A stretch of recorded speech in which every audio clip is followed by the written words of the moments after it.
10, 9, 8, 7. RS-25 engines lit. 4, 3, 2, 1. Booster ignition. And liftoff. The crew of Artemis II now bound for the moon. Humanity's next great voyage begins. Good roll pitch. Roger, roll pitch. Houston, now controlling the flight of Integrity on the Artemis II mission around the moon. Integrity, AMT high. AMT high. On time, passing 30 seconds into the flights. Integrity passes the alternate MECO. Target milestone. Mission Control Houston seeing good performance on the 4 main engines. Space Launch System core stage. Integrity, 3 miles in altitude. Traveling more than 1,200 miles per hour.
Integrity crew is go for TOI.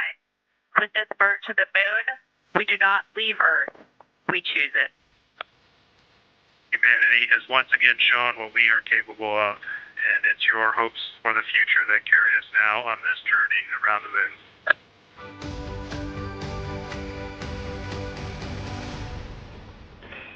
And Integrity Houston, we have some news to share with you. As of 30 seconds ago, you are now closer to the moon than you are to us on Earth.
Integrity crew, on April 15, 1970, during the Apollo 13 mission, 3 explorers set the record for the farthest distance humans have ever traveled from our home planet.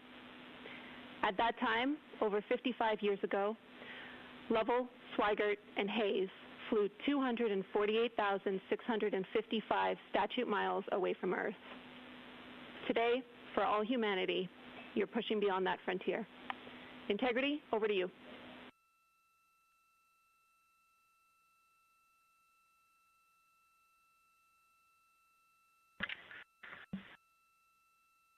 Yeah, from the cabin of Integrity here, as we surpass the furthest distance humans have ever traveled from planet Earth, we do so in honoring the extraordinary efforts and feats of our predecessors in human space exploration. We will continue our journey even further into space before Mother Earth succeeds in pulling us back to everything that we hold dear. But we most importantly choose this moment to challenge this generation and the next to make sure this record is not long-lived.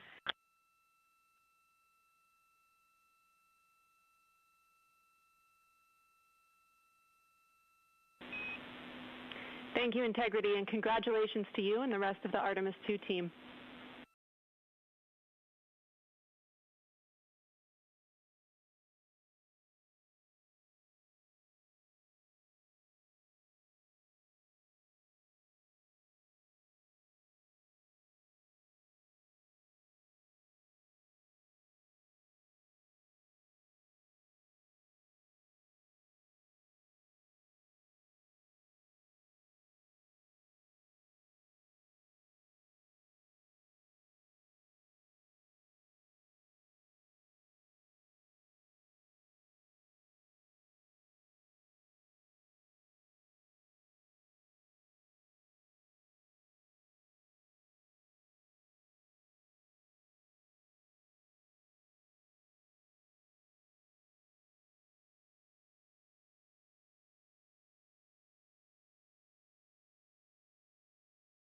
Houston, Integrity. we have the same, and it is so great to hear from Earth again.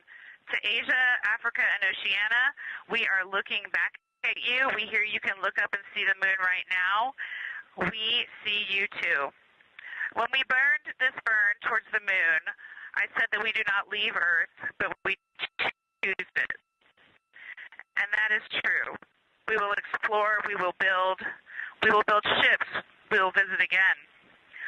We will construct science outposts, we will drive rovers, we will do radio astronomy, we will found companies, we will bolster industry, we will inspire. But ultimately, we will always choose Earth, we will always choose each other.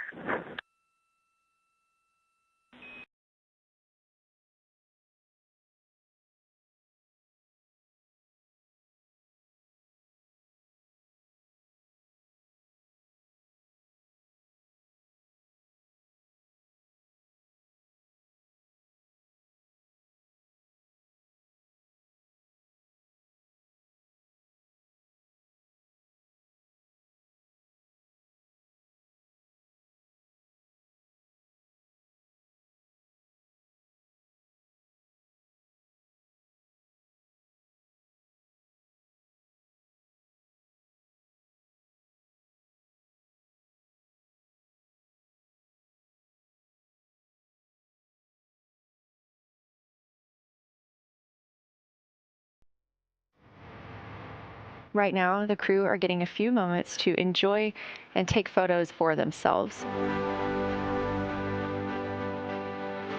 amazing sights that we saw earlier.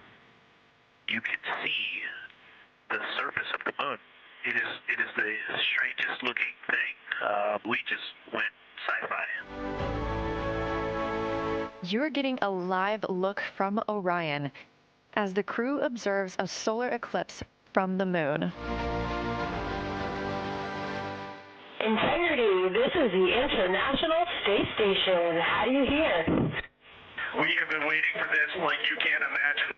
I wanted to say a couple things to my astro sister, Jessica. I always hoped we would be in space again together, but I never thought it would be like this. It's amazing.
Okay, we'll take our next question from Will. Go ahead. Thank you, Will Robinson Smith with Spaceflight Now. It's good to talk with you all. Victor, I want to go to a comment that you made a couple of hours into the lunar observations. You said, and I quote you here, "The Terminator is calling to me." What was it about the observation of the Terminator specifically that was so captivating for you and the rest of your crew? Thank you.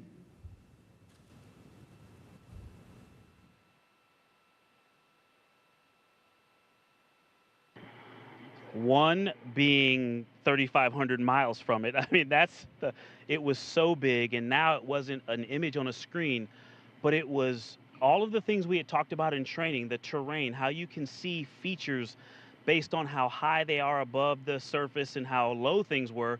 And there were holes that, craters that appeared to just be endless, bottomless pits, and then peaks that seemed to be, I couldn't tell how high, but you could just really get a sense of the relief down on the surface. And to look down on it from so close or over at it from so close was just, it's hard to describe.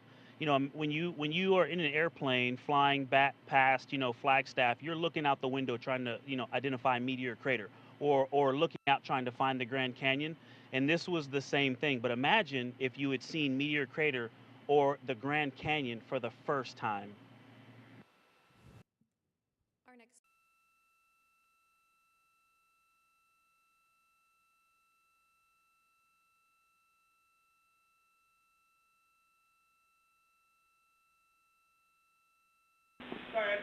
Wow, thank you for showing us that. That is so cool.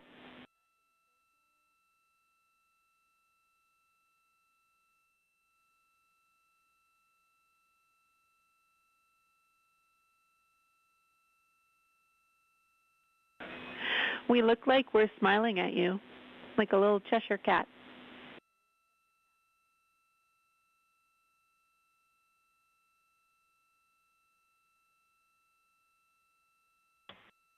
Yeah, that is exactly the same comment that we made, and then that's why we put Victor beside it for his smile, and took a picture of him there. His smile is as bright as your smile. I believe it. Thank you.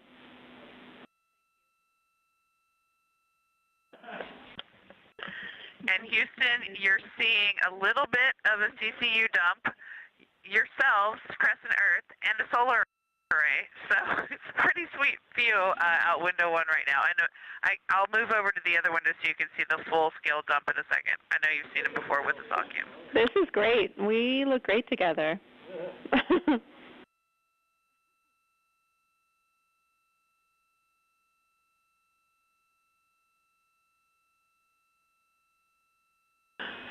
We see the blizzard. Cool. Thank you.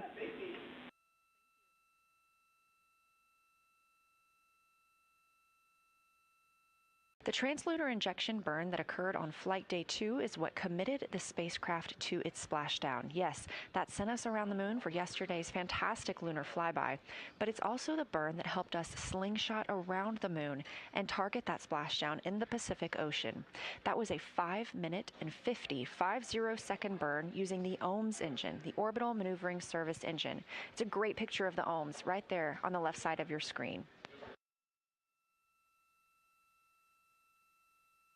The crew has also exited the lunar sphere of influence, meaning that the pull of the moon's gravity is less intense now as the pull of Earth's. Right now, the crew are getting a few moments to enjoy and take photos for themselves. The amazing sights that we saw earlier. You can see the surface of the moon. It is the strangest looking thing. We just went sci-fi. You're getting a live look from Orion as the crew observes a solar eclipse from the moon. Integrity, this is the International Space Station. How are you here? We have been waiting for this like you can't imagine. I wanted to say a couple things to my astronaut sister, Jessica. I always hoped we would be in space again together, but I never thought it would be like this. It's amazing.